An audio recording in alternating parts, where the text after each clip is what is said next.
7 લાખ પત્રો વાંચ્યા, લખ્યા, જવાબ આપ્યા, કેટલા ફોન કોલ એટેન્ડ કર્યા, એક એક માણસોની સમસ્યાના સમાધાન આપ્યા. હું તો છાતી ઠોકીને કહું છું કે પ્રમુખ સ્વામી મહારાજ જેટલા ગામડામાં ગયા છે ને, દુનિયાનો કોઈ એક માણસ જઈ જ ના શકે, ના જઈ શકે. આટલા લાખ પત્રો વાંચી શકે? આપણે 2-5 પત્ર વાંચીએ ને કંટાળી જવાય. કોકના મેસેજના રિપ્લાય નથી આપતા આપણે. વોટ્સએપ જોજો, તમારે ઘણા રીડ કરવાના બાકી હોય પછી સિલેક્ટ ઓલ, રીડ ઓલ. આપણે વોટ્સએપના અરખા જવાબ નથી આપી શકતા, ટેક્સ્ટ મેસેજના જવાબ નથી આપી શકતા. આટલી ટેકનોલોજી પછી પણ આપણે મિસ કોલના બધાને જવાબ નથી આપી શકતા. પ્રમુખ સ્વામી મહારાજ આવા વિચરણની વચ્ચે આટલા પત્ર કેમ ના લખી શક્યા? શું સ્વાર્થ હતો એમને? જેનું જે થવું હોય થાય, જલસા ના કરીએ અમે. આખો દાડો ચિંતા, સમાજની ચિંતા, પરણાવાની ચિંતા, છૂટાછેડાની ચિંતા, એના મકાનની ચિંતા. કેટલો રસ લીધો એમણે સમાજ માટે, ધર્મ માટે, સંસ્કૃતિ માટે. એમણે બહુ જ મોટી સમાજ સેવા કરી છે. ભુજમાં ભૂકંપ થયો અને સૌથી પહેલી કોઈ સંસ્થા પહોંચી હોય તો એ BAPS સંસ્થા હતી. બાપા બોચાસણમાં બધી વ્યવસ્થાઓ, બોચાસણમાંથી સ્વામીએ કેટલી બધી વ્યવસ્થા સંતોને કહીને, વેદજ્ઞ સ્વામી બધા એ વાતના સાક્ષી છે. He has a heart where in the whole world can live. એમની પાસે એક એવું હૃદય હતું કે જે આખું વિશ્વ રહી શકે.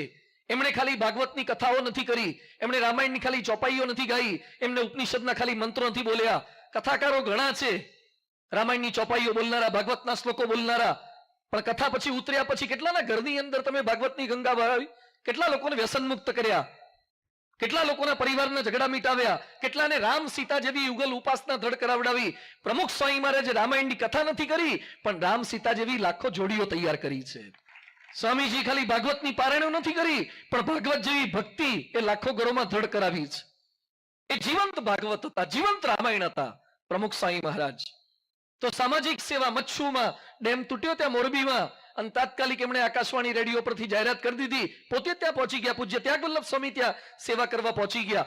મળદાઓ એક એક લઈ લઈને આપણા સ્વયંસેવકોએ ફોગાઈ ગયેલા મળદા, ઓળખાય નહીં.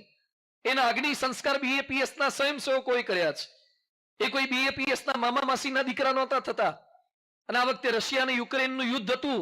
નરેન્દ્રભાઈ મોદીનો રાત્રે 12:30 વાગે કે 12 વાગે આસપાસ ફોન આવ્યો BAPS સંસ્થાને કે સ્વામીજી યુક્રેનમાં ભારતીયો ફસાયા છે, એને પાછા લાવવા છે. સરકારે પ્રયત્ન તો કરી, 3 મિનિસ્ટરો, 3 કે 4 સ્પેશિયલી એલોટ કર્યા છે. એના માટે સ્પેશિયલી એરફોર્સના પ્લેન જાય છે, પણ એ લોકોને પાછા લાવીએ છે. ઠંડી ખૂબ છે, રાહત રસોડાની જરૂરિયાત છે, ભૂખ્યા તરસા હેરાન થઈ ગયા છે, માનસિક હિંમત હારી ગયા છે. અને મને વિશ્વાસ છે કે BAPS આ કામ કરી શકશે. રાત્રે 12 થી 1 વાગ્યા સુધી સંતો ઓનલાઈન જોડાયા, મીટિંગ કરી. Paris, Belgium, Brussels, Antwerp, Switzerland, આજુબાજુના નેધરલેન્ડ, પોલેન્ડ, બધા દેશોના બધા જ કાર્યકર્તાઓ જોડાયા. 65 કાર્યકર્તાઓ, બહેનો ભાઈઓ મળીને 65 જેટલા યુક્રેનની બોર્ડર પર પહોંચી ગયા. આવનારા તમામ ભારતીયોને રમાડ્યા, જમાડ્યા, એને પ્લેનમાં બેસાડવા સુધીની બધી જ વ્યવસ્થા BAPS સંસ્થાએ કરી છે. અરે ચરોતરમાં રોડ ઉપરથી સંઘ જતો હોય ત્યારે લોકોને ફાફડા ગાંઠિયા જલેબી ખવડાવવા સહેલા છે, પણ જ્યાં રશિયાની મિસાઇલો આવતી હોય ત્યાં રાહત રસોડા કરવા એ BAPS નું કામ છે. ત્યાં રાહત રસોડા એમને એમ થાય છે. આ કામ પણ એમણે કર્યું છે. સ્કૂલો કરી, હોસ્પિટલો કરી, છાત્રાલયો કર્યા. પણ આજે જે વાત કરવી છે એમણે પરિવારોને એક, એ તો બધી પ્રાસંગિક આપત્તિઓ છે, પણ કાયમી આપત્તિ છે. જે પરિવારનો કુસમ એ કાયમી આપત્તિ. એટલે આપણે પણ આપણો પરિવાર સારો બનાવવો છે, મજબૂત બનાવવો છે. શું કરવાનું છે? એક ભાઈ મને કહેવે છૂટું કરી દેવું છે.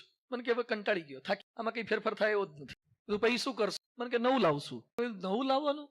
હા, કે આમાં કઈ ફેરફાર, નવું લાવવાનું. નવું લાવશો એ સારું આવશે? મને કે રિસ્ક ફેક્ટર તો એમાં છે જ, આમે જોખમ તો છે જ.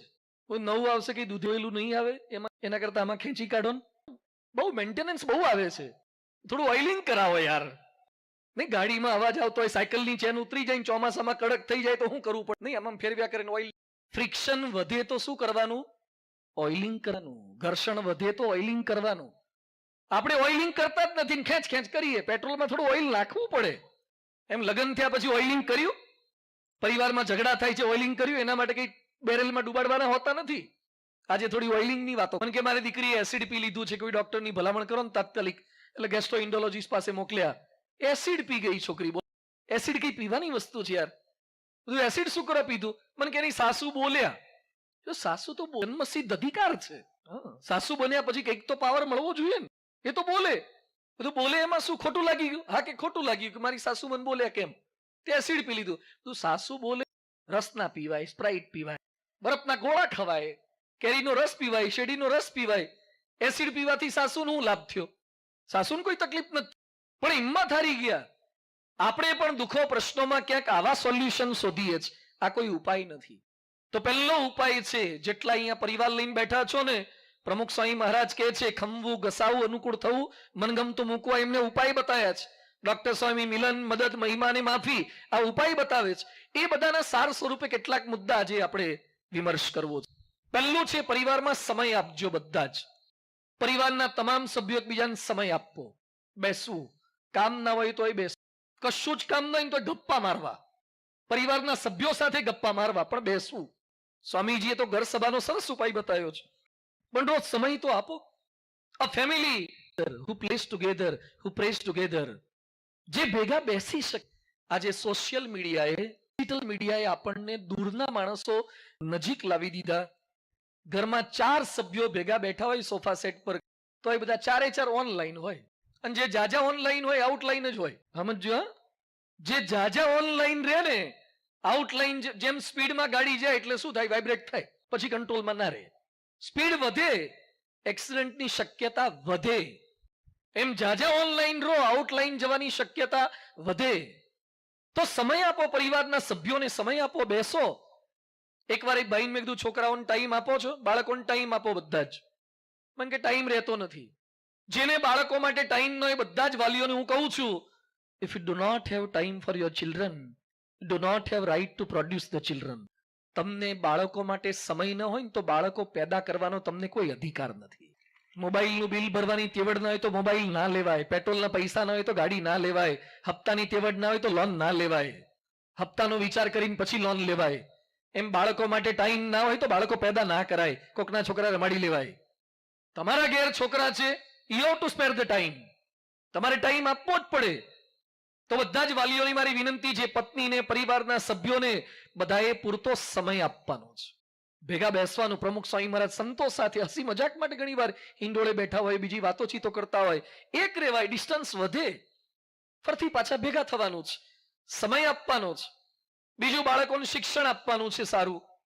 બધા ભણો છો ને, સારામાં સારું ભણજો. ધર્મજમાંથી કલેક્ટર ને કમિશનર થવા જોઈએ, ડોક્ટર એન્જિનિયર થવા જોઈએ. આ વિસ્તારના જેટલા બેઠા છો, સારામાં સારું ભણાવો બધાને. એકવાર વાલીને મેં કીધું, છોકરો કયામ ભણે? મને કે લગભગ 5મા 6મામાં હશે. રીંગણા બટાટાનો ભાવ પૂછ્યા હતા, 5મા 6મામાં હશે. એટલે છોકરો કયામ ભણે ખબર નથી પડતી. મને કે ગઈ સાલ 5મામાં તો ચડી તો લગભગ ગયો હશે. કે છોકરો કયામ ભણે છે ખબર પડતી નથી. બધું ભણાવો હરખું. નહીં ભણે શું કરશો? મને કે નહીં ભણે તમારી બાજુ મોકલી દઈશું. બધા પાંજરાપોળો છે, આ બધા ભેગા કરવાના છે. એટલે બધાને ભણાવો, દીકરા દીકરી બેયને સારું ભણાવો. ભાઈ બાળ મંડળ સાંભળો છો બધા? હું બોલાવું એમ બોલો. જાગો છો? ભણતવ્યમ, જોરથી બોલો. ભણતવ્યમ તો બી મર્તવ્યમ, નહીં ભણતવ્યમ તો બી મર્તવ્યમ, તો કાયકું માથા કુટુંબ કર્તવ્યમ. આ ભણવાના તોય મરવાના, નહીં ભણવાના તોય મરવાના, તો માથાકૂટ શું કરા કરવી? એક છોકરો મને કે, સ્વામી તમારે જલસા ભણવાનું જ નહીં. સારું કે ડોબા ભણીને આવ્યા છીએ, સીધા કઈ ભગવામાં આવી ગયા છીએ. એટલે બધા જ ભણજો સારામાં સારું, તો સારો પગાર મળશે. સત્યન નાદેલા, સુંદર પિચાઈ ગૂગલનો સીઈઓ છે, બીજો માઇક્રોસોફ્ટનો સીઈઓ છે. 1700 કરોડ પગાર છે ધર્મજમાં કોઈનો? હાથ પેઢીમાં 1700 કરોડ પગાર એક વર્ષનો સુંદર પિચાઈનો, સત્યન નાદેલાનો. એકવાર મેં છોકરાઓને પ્રસંગ કીધો, આ તો સભા પછી એક છોકરો મને મળવા આવ્યો.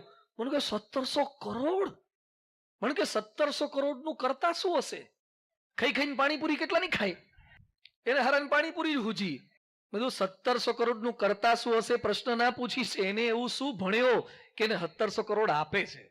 તને કોઈ જીઆઈડીસી માં રાખતું નથી, પાર્ટ ટાઈમ માં હેલ્પર માં રાખતું નથી, ભણતા હરખું નથી પાછા. અને પાછા કે મારા લાયક કઈ હોય કહેજો ને, તું લાયક થા. પેલો મારા લાયક કઈ હોય તો કહેજો નહીં, તું લાયક થા.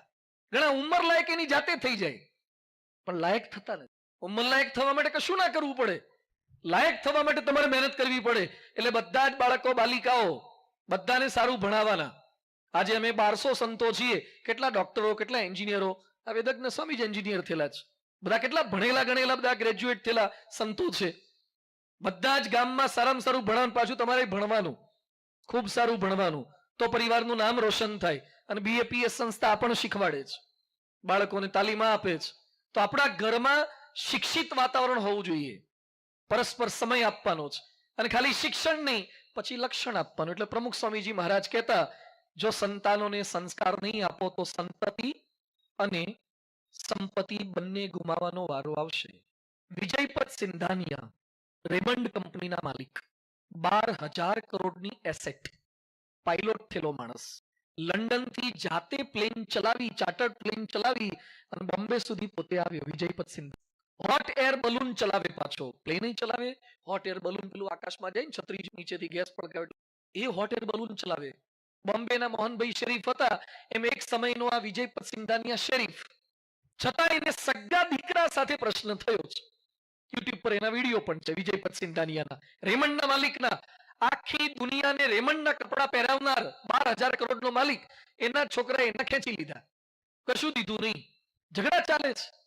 ખાલી શિક્ષણથી પૂરું નહીં થાય.